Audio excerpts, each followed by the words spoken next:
This talk's going to discuss some pretty frank topics. If you wandered in here not knowing what's coming, you might want to consider leaving in the next few slides. So I work on internet-based crimes against children. I have since about 2008. I've been in the field of networking and network security since, well, I graduated with a PhD in 1999, and ever since then I've been at UMass. And so this talk's going to try to have a conversation that's not been had. So let's do that. So here's an outline of my talk. I'm going to give you a pretty frank and deep background on internet-based child sexual exploitation. I'm going to talk about the tension. I mean, I can't do this, especially at this venue, without talking about the, as Alyssa said, the privacy owed to victims and free speech, right? As I'm going to talk in depth about, this is a huge dilemma. I don't have a solution. I don't think we can address this without a frank discussion about the limitations here and put everything on the table. So I'm also going to tell you ahead of time that this is an invited talk, and so I get to have an opinion. So my opinion is that Tor onion services are not, on balance, a win. Okay, and so let's put out some caveats here. The first is, let's be careful to distinguish Tor onion services from the Tor browser. So I'm going to try and be really careful about that in my talk, and I hope if you have questions for me at the end, you might do the same. Okay, some other caveats are all opinions here are solely my own, not anybody else's. I work with a great team of very talented people, but I'm kind of leaving their names out on purpose so that if you disagree, you can disagree with just me. I'm going to show you as many statistics as I can in this talk. For any slide that I have up, I'll put a URL in the corner, and that there's no paper to go along with this talk. I thought that might help provide some source material, but there's no statistics here that are official releases. I'm not a member of any agency. I'm not law enforcement or anything like that, and I wouldn't reference them in any sort of meaningful manner, but I think they're going to inform our discussion.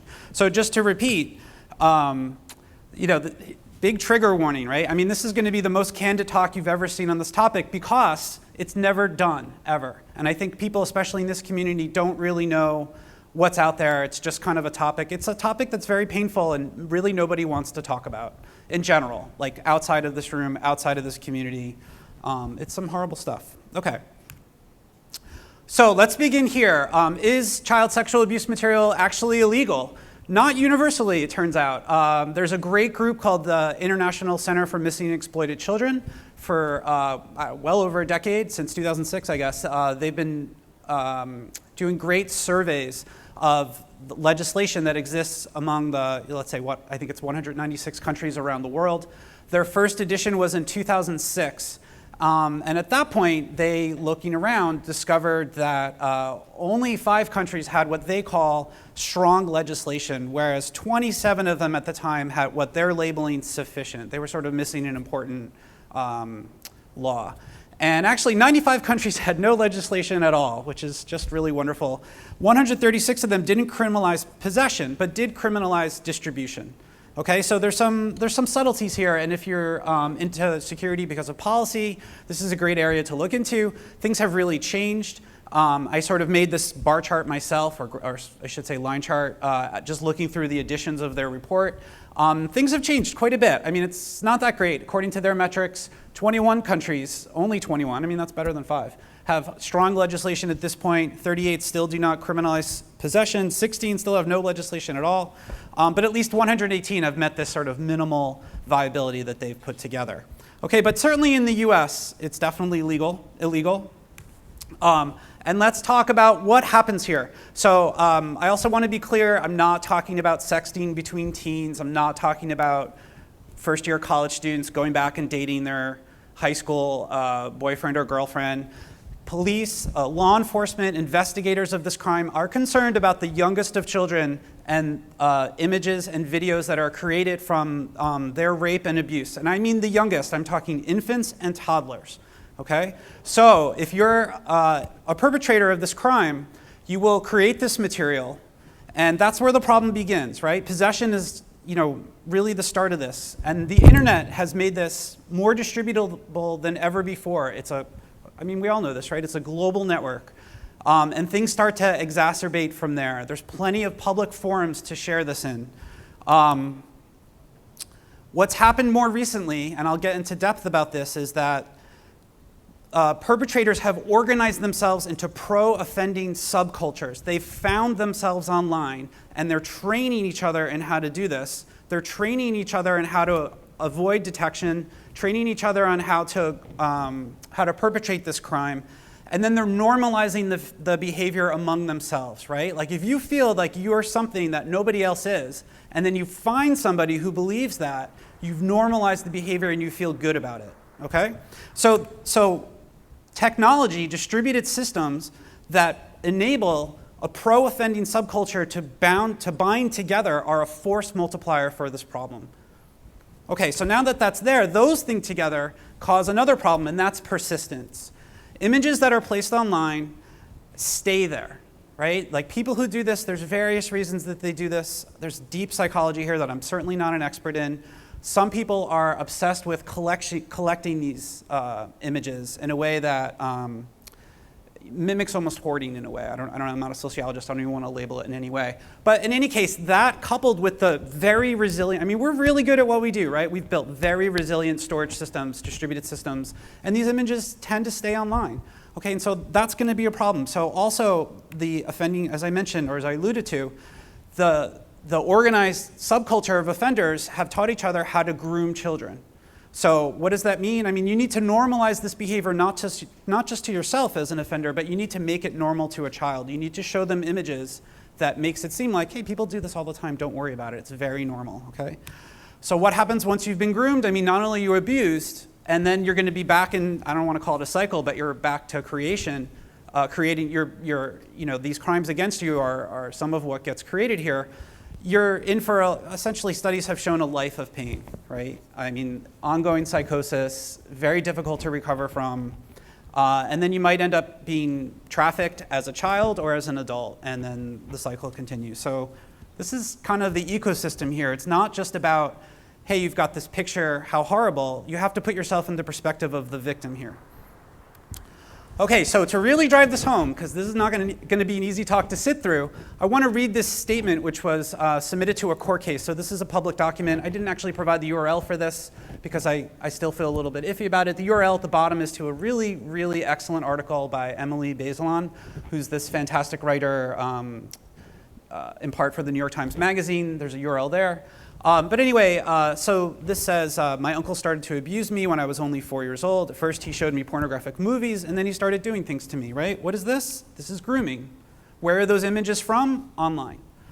There's a lot I don't remember, but now I can't forget because the disgusting images of what he did to me are still out there on the internet. That's persistence. This is from an adult, right? This is surviving the abuse into adulthood. Every day that I live in, every day of my life, I live in constant fear that someone will see my pictures and recognize me, and that I will be humiliated all over. I mean, I think we all share a notion being at this conference in this particular field. It's uncomfortable to socialize with people, right? Like sometimes at this conference or wherever you are, you're not really sure who's in the room and whether you want to talk to them. Imagine like every day of your life, every time you enter a room, wondering whether these strangers have seen these pictures of this horrible crime. I kind of sometimes wonder about, like, we care so much about medical records and the fact that they don't get out. What if the video of your session with the doctor was online? What if a video of like you being abused was online? I mean, this is such an amazingly hard problem. This is, a show of pain. And, I do not choose to be there, but now I am there forever. I want it all to be erased. I mean, this is someone who needs our help. And this is a privacy-sensitive community. This is a privacy issue. Right? Child abuse, child sexual abuse, and the inseparable notion of what the internet has provided to that is a privacy issue that we should all care about, okay? So what can we do about that? So another sort of little secret that doesn't, I don't know if it's a secret, but another thing that really doesn't get written up at all is that anytime you put up a social network of any kind, big or small, anyone, you are allowed, and you give out free services because you want to drive up the number of users, people are going to use that for various things. I mean, we all know that criminals are early adopters for everything. So every tech company out there has a group of people. Quite honestly, I don't think they publicize this because they don't want their products to be associated, but that group of people looks through, pretty much required by law, for child sexual exploitation images and takes them down and then reports the people that are out there. So Facebook has an amazing group on this. Microsoft has an amazing group. Microsoft has done fantastic work, especially with Hani Farid, who's really has done just amazing work to help this issue. And then they filter, right? So I don't recommend you do this at home, but this is what happens if you Google child pornography on Google, and you will not find child pornography. They will filter the results out, and then I love this. Somebody took out this ad. I wonder if this is someone actually paid for this or Google just puts it up there. Child abuse imagery is illegal. If you see it, report it, right? So a little bit of a warning there. So filtering helps, right? Helps prevent a community from being formed. Who else filters? Well, it turns out that the piratebay.org filters, right? This first bastion of free speech that we're going to get into. If you search for the term child porn on the Pirate Bay, you'll end up with this infamous case, which let's not get into that, but you won't get torrents that involve child pornography. Where else could we go? We could go to Reddit, right? So this is, again, URL at the bottom here. These are comments from the general manager of Reddit a number of years ago, talking about some of the difficulties they have in organizing a site that has such loose free speech policies. And what that person talked about was, well, you know, sometimes we have more morally questionable Reddits like Jailbait. Jailbait is the name of the Reddit there. And that's part of the price of free speech, right? That's often an argument we as technologists will say. We'll say, I'm doing this great thing, it's really important, I'm giving people good performance, good security, but you know, there's going to be a cost. That's just part of the game, right? We'll solve it down the road, or don't hamper my technology, it will work out in the end, don't want early regulation, things like that. Well, it turns out that for various reasons, at some point, Reddit changed their mind, right? Some of this had to do with, there was, maybe you weren't following this, but there was a lot of talk at some point about, what is it called? Revenge pornography, right? Putting up images of someone you've dated, and then, you know, to take revenge on them. And so they changed the policy, I think in part to that, but I honestly don't know when they changed it. But this is the new policy. And of course, well, not of course, but now suddenly they specifically list no involuntary pornography, but also you can't have sexual or even suggestive content involving minors. So maybe not this, but various people at various times have been upset with Reddit's filtering of the content that's on there, and they formed various communities. Maybe not even Reddit, but people have formed other communities out there. One of them is Gab, if you're familiar with that. Turns out that Gab actually filters obscenity and pornography, part of their terms of use. Who else? Why don't we go over to Vote? Vote is pretty permissive. What? Turns out no illegal content there. How about what? Everyone know the next one I'm going to go to? 4chan. 4chan is like a free-for-all for free speech, but what's the policy? If you don't know those terms, that's little, and I mean little, boys and little girls. So no child pornography. And then they even raise the bar from there. I mean, I love that they even use these terms. Like they just expect that their users are apparently, you know, understand that. But anyway, no, absolutely no underage content, under 18 of any sort. And then where's the last place you can go? It's not quite the last place. We'll get to that. 8chan, right? Do we all know 8chan? It's been in the news lately. What do we know about 8chan? Free speech community, very serious about it. Why were they in the news? Because someone took a gun in New Zealand and shot 51 people in a mosque. What did that person do first? They posted their whatever they had to say, they posted it to 8chan. Okay. A little while later, somebody went to a synagogue, I believe this was in San Diego, if I have this correct, posted it to 8chan before they did that. Very recently, a couple weeks ago, maybe not even, a lot of people were killed in El Paso. What did the person do? Post it to 8chan ahead of time. Okay, so 8chan is really in the news lately, kind of having a lot of problems. And what could be done, right? Because ISPs are not responsible for the content of the forums that they are supporting, right? Definitely ISP is going to stay away here because they don't want to get into editorializing what takes place on their forums. But what happened? Finally, an ISP had enough, right? So this ISP, Cloudflare, said after, from what I can read, I don't know anyone at Cloudflare, and I certainly don't know this gentleman who's the CEO, but seemed to have really deliberated this internally, as far as I can tell, and then at some point decided to stop supporting 8chan. Why? And I want you to pay attention to why here, because this will come up later in the talk. Because 8chan ignored warnings. And by the way, I'm here today for, well, I'm here to tell you as a friend, right? This is, like, everything I'm saying today is like what everyone outside of this community, and I'm not pointing to anyone in particular, I'm just, like, it's as if everyone else in the world knows this, but other people don't, okay? So anyway, ignored warnings and tolerated hate. And what's tolerance, by the way? Tolerance is not advocating hate, right? It's tolerating it. It's saying, well, if you're gonna hate that, if you're gonna be involved in hate, I'm not gonna stop you, okay? And so that's why they pulled their support. They said that 8chan seemed to be willing to ignore laws against violence incitement in order to avoid moderating its platform. that realization, along with multiple mass murders, tipped the scale at Cloudflare. And then I love this quote: "If we see a bad thing in the world and we can help get in front of it, we have some obligation to do that." And so they pulled their support. And so this is like a huge deal. This starts the dilemma that we're going to go down, right? I mean, this is where it's going to start to get hard, because this is a free speech issue. And so there's lots of articles I could have put up here about free speech problems, but I'm going to get to this later in the talk. I did want to bring up this other one. I love this. The 8chan people were like, what can we do now? We need a new ISP. And by the way, they found one. But in the meantime, they started using a peer-to-peer network to host themselves. And then what happened? The 8chan users were very disturbed because they noticed that the site they were using actually had some boards that clearly hosted child pornography. The 8chan people freaked out, and then they got off that site. Okay? And it turns out that if you look into it, what are the rules of 8chan? There's only a couple rules. One of them is no obscenity. In fact, they're quite proud of this. They've deleted and banned rooms that /CP, right? Stands for child pornography, /pedophilia. I love this. Globally, 8chan has had an average turnaround time of only 1 hour for deleting obscene images from minors. This is 48 hours normally for NCMEC, which is the National Center for Missing and Exploited Children. Fantastic organization, by the way.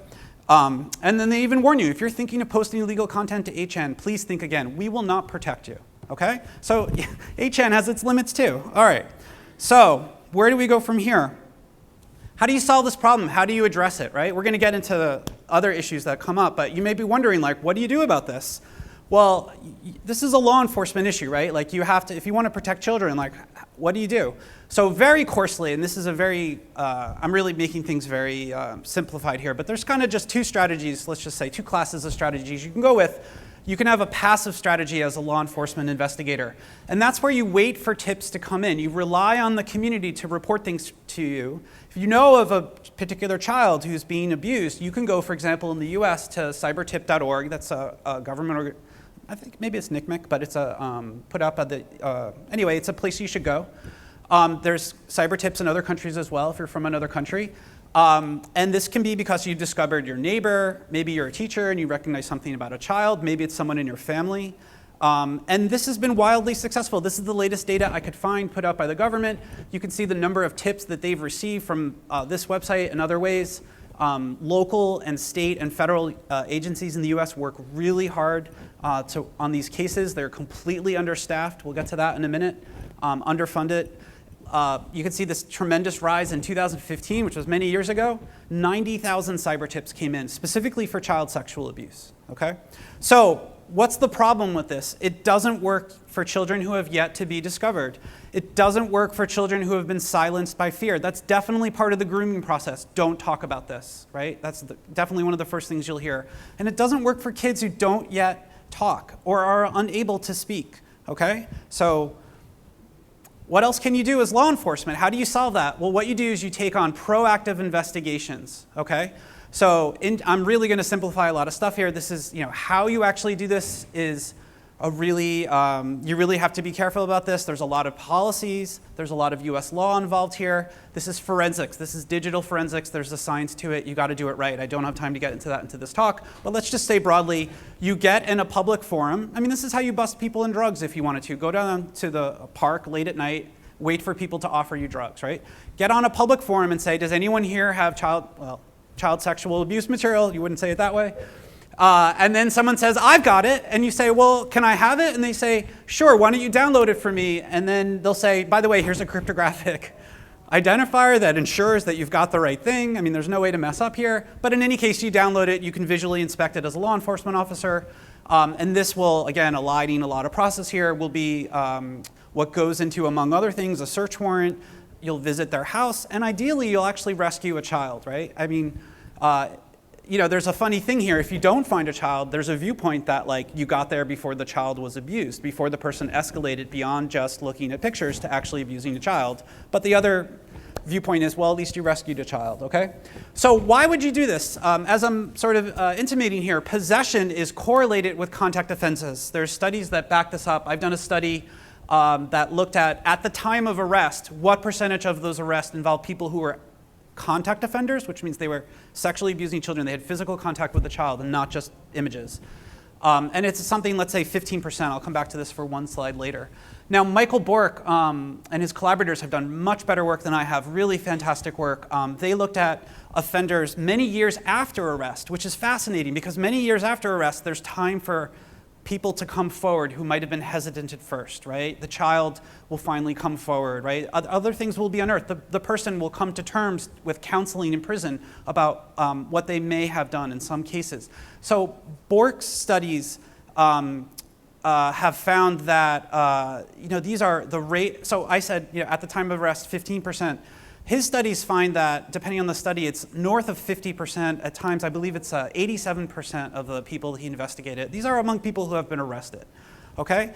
So this is great because this strategy allows you to rescue those infants and toddlers, those who are silenced, those who can't speak. I'm sorry for this one, but this is gonna, okay. So in San Diego in 2006, before I got involved in any of this, so I'm not responsible for any of this, but some great investigators are. Wayne Blaley, I think his name is, was an employee of the San Diego Children's Hospital for Health, or Hospital and Health Center, where he worked in the convalescent facility for 10 years. Those patients, and we're talking children here, generally can't feed, bathe, or dress themselves. And so he was caught molesting children in this ward. And in New York, he was looking out the window and the investigator said, how many children did you molest? And he was looking out at the snow and he said, how many snowflakes are there out there? Later, he admitted to abusing about 2 kids a week. He specifically chose children who were the most brain damaged, most comatose, most nonverbal, children who could never say anything about it. How was this guy caught? He was caught because someone did a proactive investigation on a public forum and found his IP address and found their way to his home. Like, this was never going to be found, right? This guy's, I think it's 45 years in prison. Okay, I got involved in 2008. I can't fit everything into this talk, so I'm really going to kind of leave out my stuff. But we've worked really hard in my lab. I work with just the best people. And we've created forensically reliable tools to give. We don't sell anything, but we give it to law enforcement. We help provide the training. I work with another organization that provides the training. They're among the best people I've ever met. And we train people appropriately. We work with prosecutors, and we catch people. They catch people. I provide the tools. My group provides the tools. So this outstanding gentleman was found in Wyoming.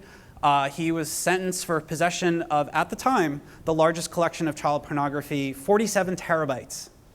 19.5-year sentence, 17 million files, prior conviction of sexual assault on a child.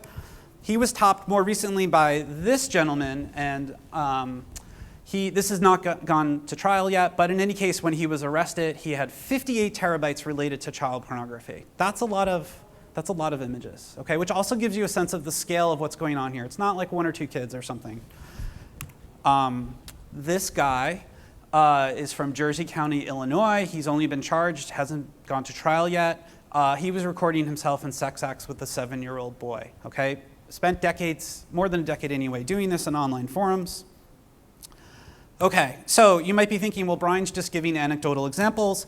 One of the things that our research has done, a lot of this is very public, so we got out there and we measured this. That's what computer science are good at. So we did it, and so in the US, I can tell you for a subset of the venues that are out there, this doesn't include any darknet traffic. It's something like, on the left here, it says GWIDs, and the bottom here is over time, and GWIDs is a GWID, and so it's not an IP address. We did some estimation here for how you convert this into unique computers. Unique computers are still not people, so I think you're a computer scientist, you can kind of understand that. So this is something north of 40,000 per month unique computers involved in known child pornography just in the US. Doesn't include forms we can't see publicly, doesn't include unknown or as yet unknown, until, child pornography that's unknown to law enforcement. That's a lot. Why is this going down? I'd love to say it's going down because of the excellent and very difficult work that law enforcement do. This is a very hard crime to investigate. I'm fortunate. I have no special ability to possess or view or be in receipt of child pornography, so I've never seen any of it. But law enforcement have a difficult psychological time dealing with this, and they do a fantastic job doing it. So why has it gone down? Maybe they're doing great work here and people are being pushed off these networks, but I think people are just going elsewhere, unfortunately. Because there's only, I didn't actually bring a stat on this, but it's something like 3,000 to 5,000 arrests per year in the US. Okay, so 40,000 3 to 5,000. It's not really good. So here's another, this is all just publicly available data. Each one of these points is an IP address, and it's just geolocated. It's not like someone's home or anything. It's just the center of some zip code estimated by some service or something. But this is unique IP addresses in 30 minutes in public venues sharing known child pornography. This is 1 hour. This is 6 hours. There's some tension here of, one person may have their IP address reassigned. So that's why there's the time thing there. If you're not from the US, or maybe if you don't know and you are from the US, this is just actually the population density of the US, right? This is where people live. I mean, a lot of people are doing this all the time. Okay, worldwide, this is not just a massive problem, it's a massive global problem. So this is, again, us updating statistics from an old paper, but 800,000 GWIDs worldwide sharing known child pornography in public forums, right? This is a massive, massive problem.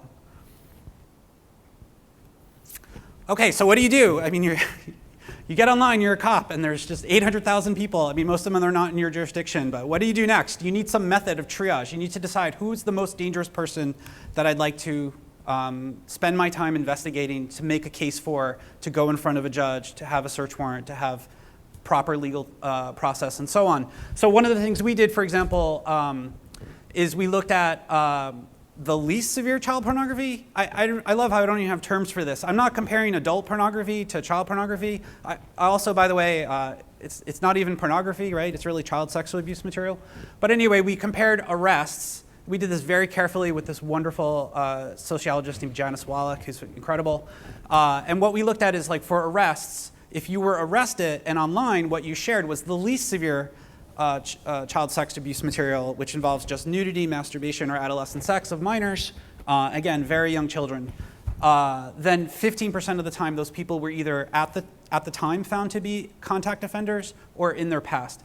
But the cases of people who were sharing the most severe child sexual abuse material that involves sexual assault of infants and toddlers or sadistic acts, it jumps to double, 30%, right? So that gives you a clue. I mean, there's some more science to be done here. Like, was it the case that those people who were found with the most severe files, were the cops sort of frustrated and were like, I'm pulling out all the stops? Like, one of the things they could do is work harder at interviewing the person. I mean, there's lots of stuff that could happen here that would influence the behavior of the investigator. So anyway, again, I want to point to Michael Bork doing some great work that really separates out some of the issues here. Like, I don't want to claim that this is done yet, but that's some of the things you could do, is develop forensic techniques and methods for law enforcement in a rigorous scientific way to help them do this cause. Okay. All right, so now let's switch a little bit and talk about darknets, right? Darknet's a little bit different than the venues I've been talking about. So there's a lot in academia, but the deployed ones are really Freenet, Tor, and let's say I2P. Let's talk about Freenet first. Here's a view on Freenet. Some of you may have never heard of Freenet. It's an academic paper that came out in the year, I think, 2000 or 2001. It still exists. It's been kicking this whole time. Why is it out there? Well, if you're not familiar with Freenet, it's very much like a hidden service, or I guess it's now called an onion service, right? So it's not a proxy to the internet. It's just things you can get that were previously inserted into Freenet. It's sort of, there's a lot to say here, but it kind of supports other applications.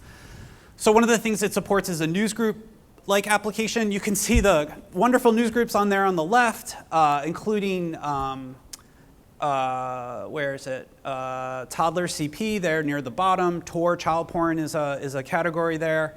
And this is the offender community I was talking about. This is actually a completely textual site. This person says, are there any videos to go with these pics? Especially the last one, I think these are Kelly videos, right? I mean, this is a particular series that this person's trying to collect, and then they're asking for help, right? This is the community talking to one another. Freenet's enabling this. Here's a particular very cropped bottom of a site on Freenet. These are called free sites. There's an average of 60 photos per gathering. We update every week. And this is all free, by the way, totally free. The product is the content, right? I mean, like, this is there's nothing for sale. It's just completely free.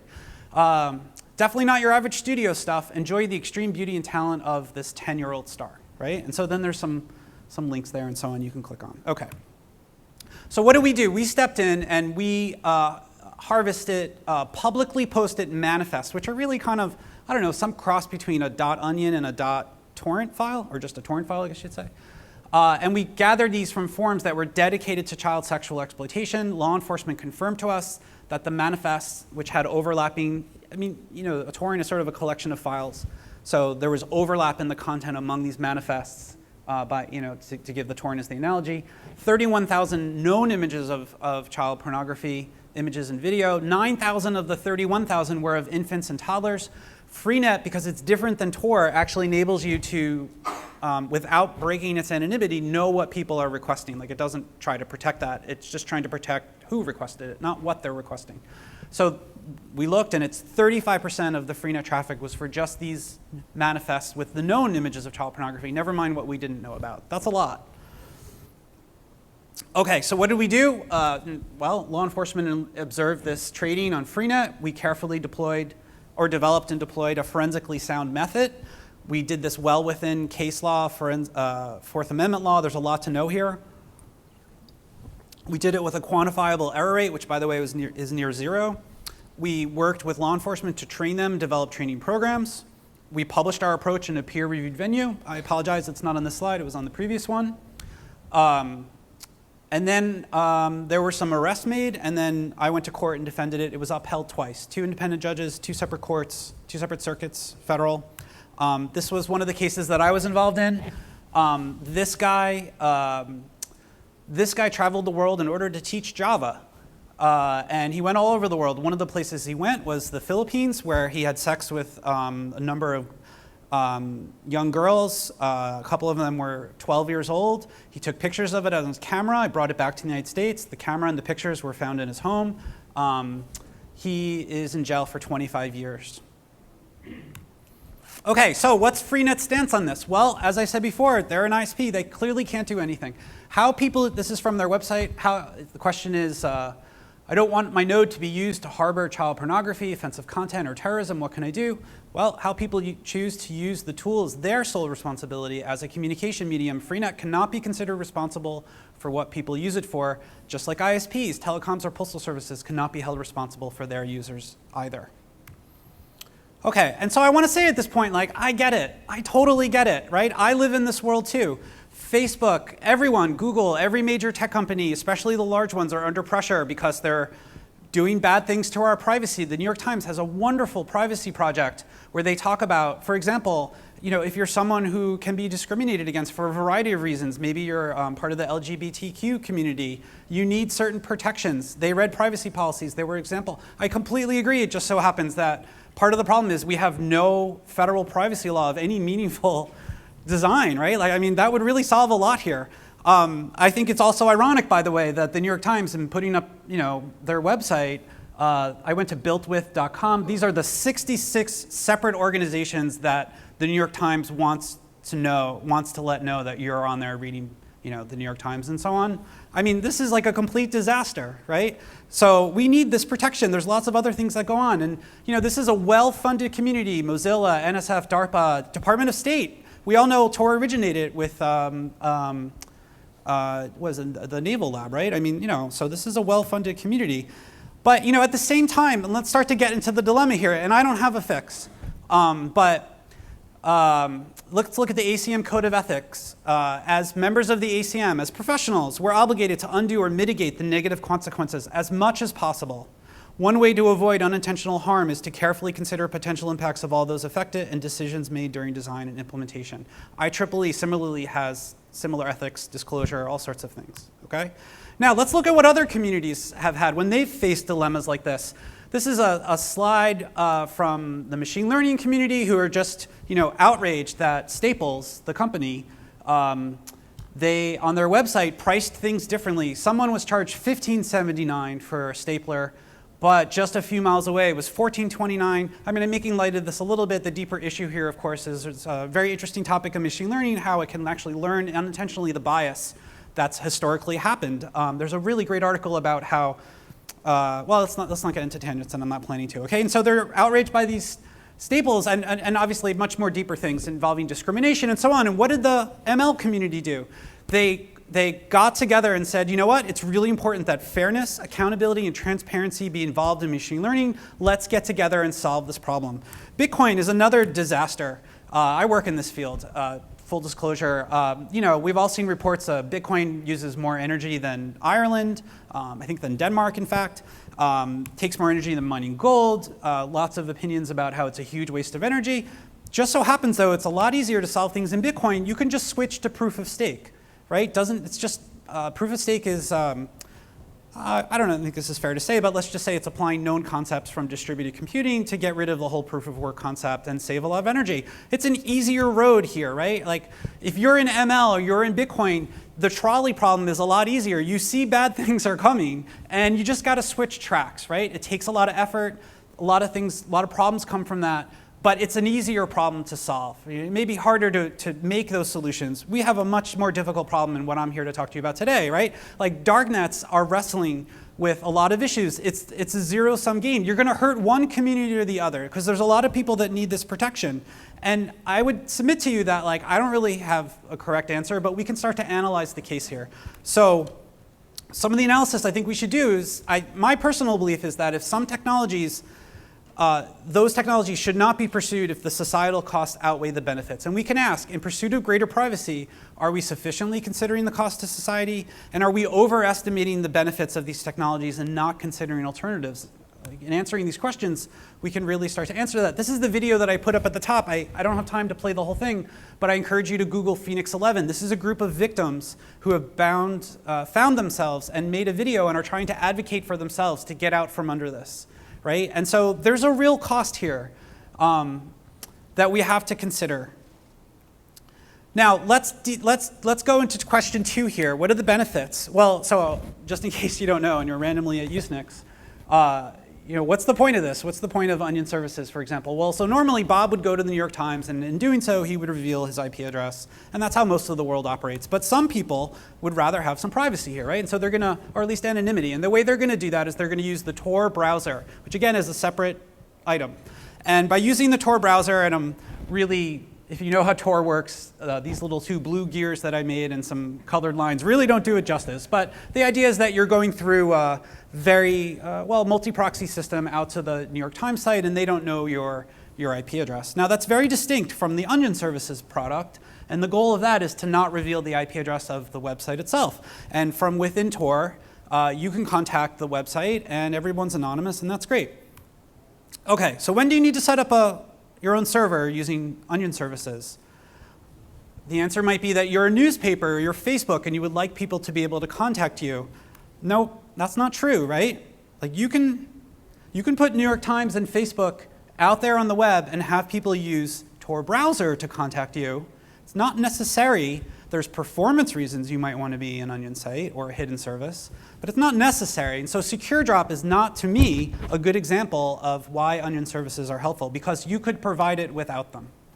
Slightly different, but you could provide it. Do you need it if you want to be involved in hate speech? Nope, turns out you can anonymously contribute to the hate speech community. There's plenty of them out there, and you can use Tor browser to do that. Okay, so here's another obvious example.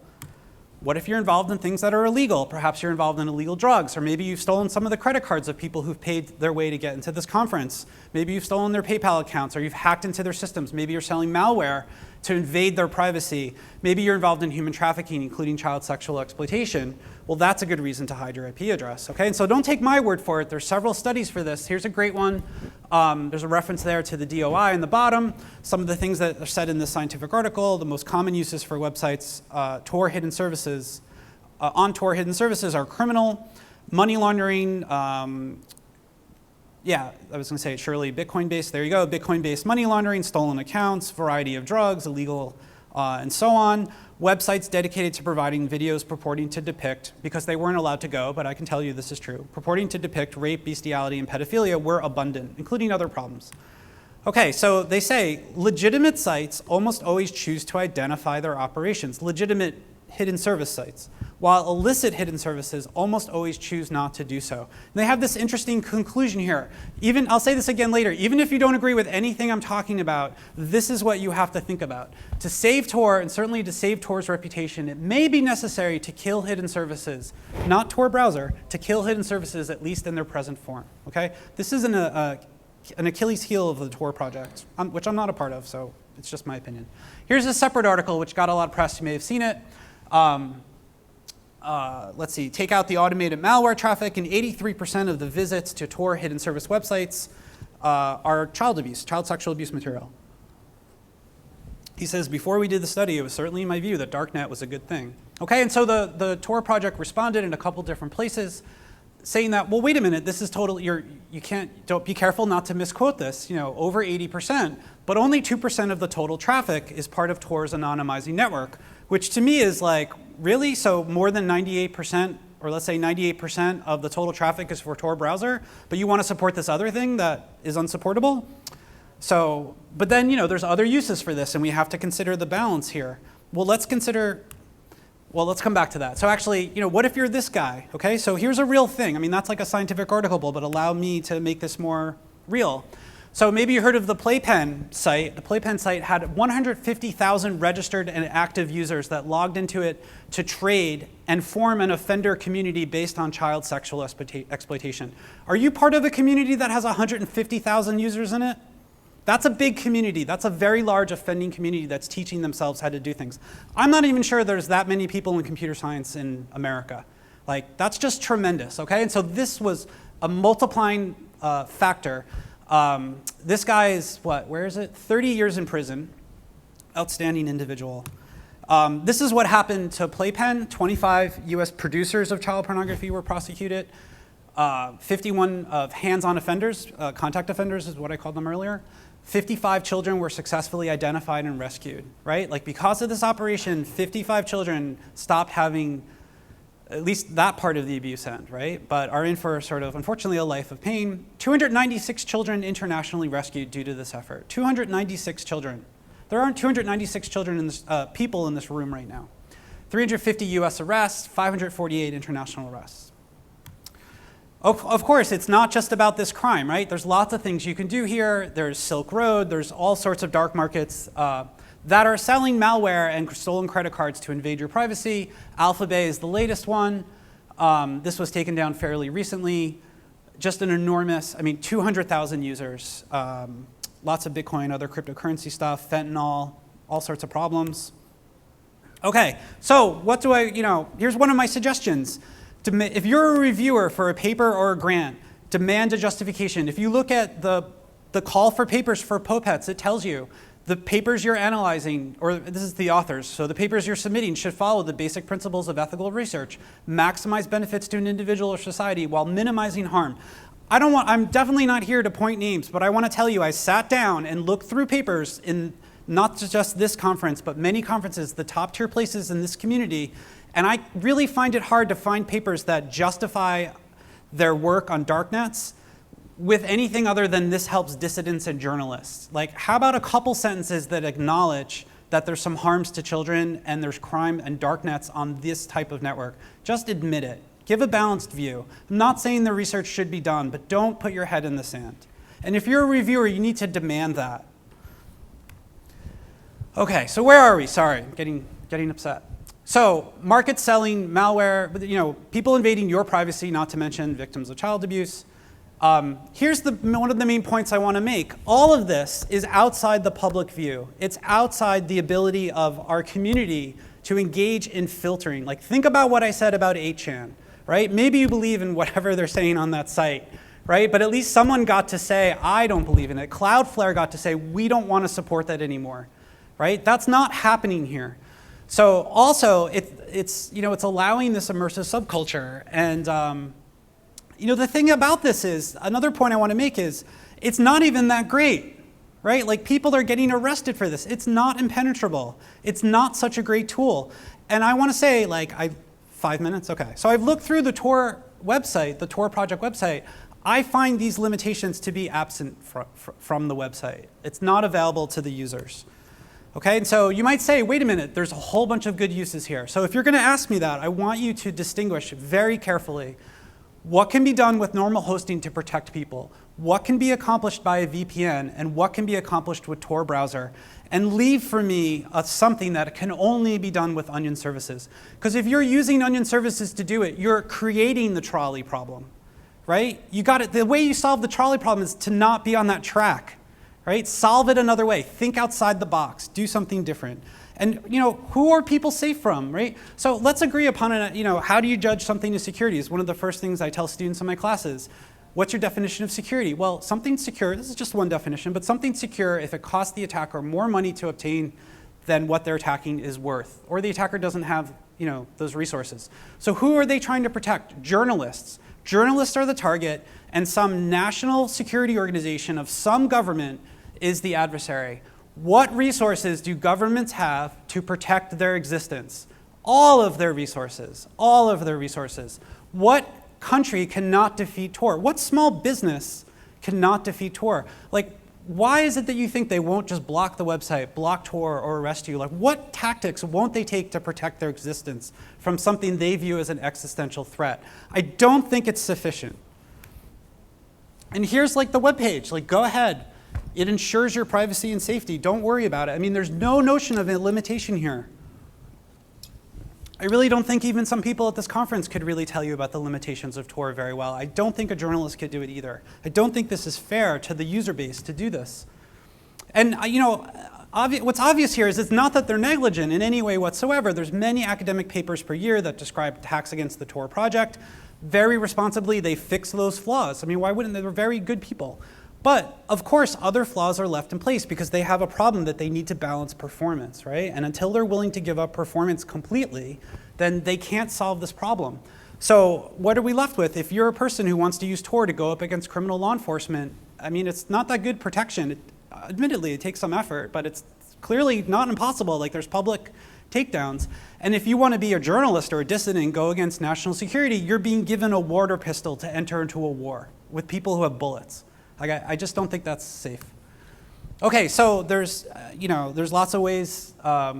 This is from the Tor website. I want to say I have no understanding of this first quote. I've been to conferences where people who work with victims and ask them directly, like, what does this mean? Because some people in survivors' communities embrace stigma instead of compassion, seeking support from fellow victims requires privacy-preserving technology. I have no idea what this is about. It's not true, as far as I can say. I'd love to know what it's about. I'm probably just totally mistaken. Our refusal to build backdoors and censorship into Tor is not good. Notice I've not suggested anyone put a backdoor in. Not suggesting that. Okay, criminals would still have access to other methods. Yes, they would, but they would find it a lot harder to form a community, to groom each other, to train each other, right? To tell each other how to avoid detection. There's no opportunity for anyone who's outside this community to not support it. I mean, that's the problem. It's not that they wouldn't have some other way to commit a crime. They would find it hard to commit a community without Tor. And I want to, again, if you don't believe anything I'm saying, this is among my last slides here. Like, this is why Cloudflare stopped supporting HN, because that community ignored warnings and tolerated crime, tolerated violence against people, and avoided moderating the platform. Right? I mean, it's an existential threat to the Tor project for less than 2% of the traffic, right? Okay, so what's my summary? 2 slides left.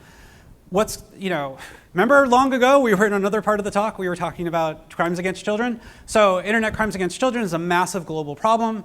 The incidents are overwhelming. The investigators who do just incredible work, really giving up themselves into this are totally underfunded. I didn't really prove that, but it's true.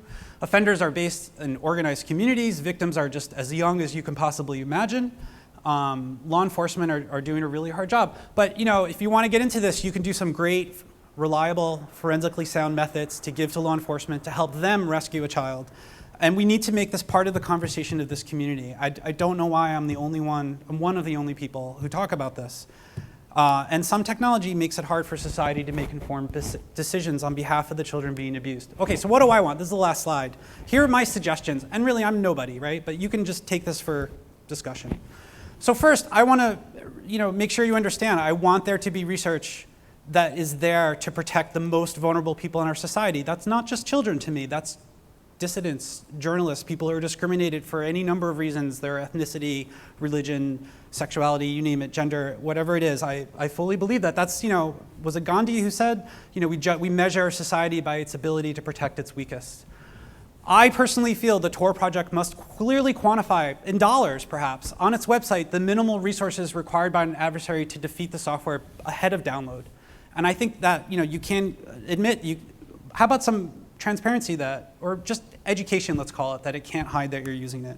I think personally it's time as a community to stop labeling onion services as a technology that is on balance. Of course it's helpful, but on balance helpful, right? Personally.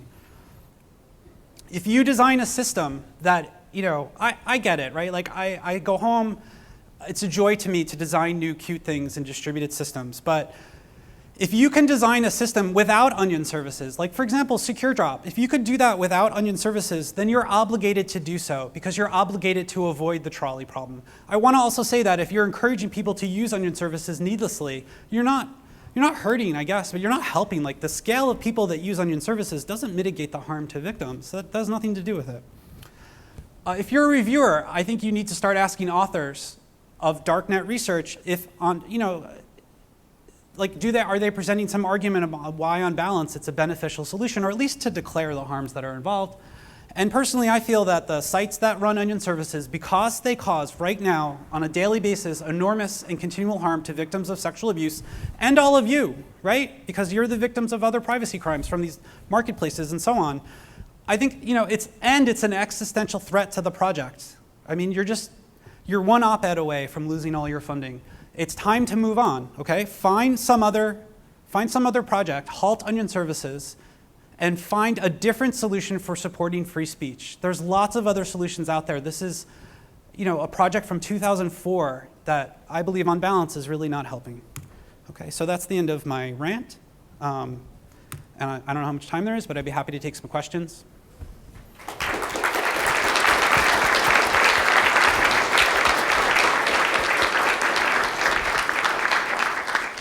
Okay, we'll take one question and One then question. You can also find me after. I'm not after. going anywhere. All right, I'll cede my time to Roger if he has a question, if we only have one.